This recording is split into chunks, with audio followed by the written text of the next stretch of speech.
You just gave the opening speech here at UCT 2011. How was that?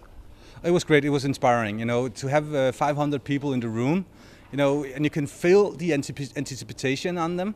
Feel that they were entering something that they did not know, and I really kind of liked the idea that the uncertainty was in the room.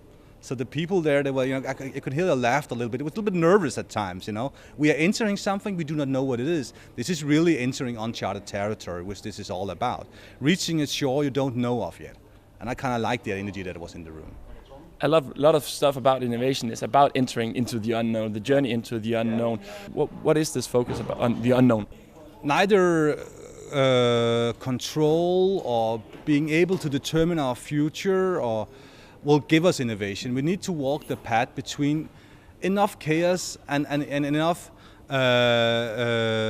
order to kind of hold both.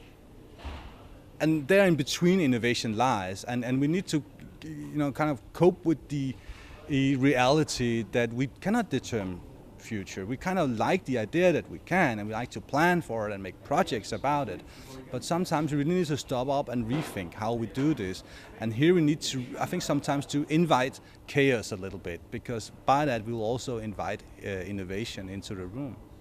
Yes, and about the chaos stuff, one of your main focuses was breaking the pattern of normality. What can that breaking the pattern give to the process?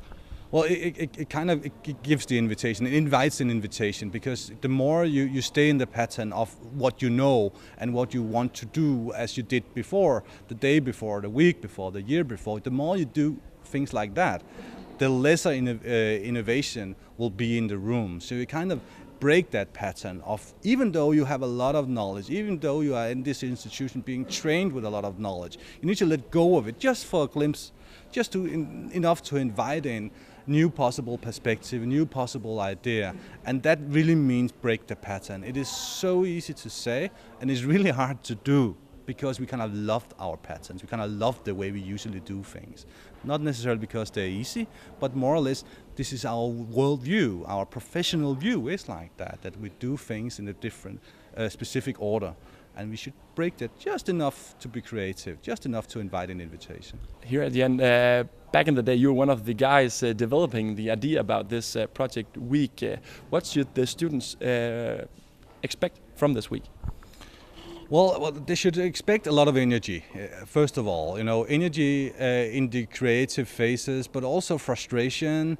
Having too many ideas, having too less ideas, not being able to come up with an ideas. What you should expect is the experience of going through a process like this, being innovative. Because on the other side of this institution, they will meet it every day. They will, in some companies, or whether they're private or public, there will be more and more demands of rethinking how we are used to do things. The word innovation is here to stay. And so there are competences about being innovative, and that really needs to be more innovative, these students, because in our daily life here in the institution like this, we might not be that innovative. It's the same book as last year that you were reading, and stuff like that.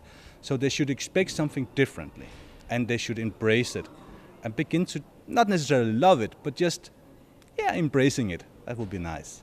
Thank you very much. Welcome.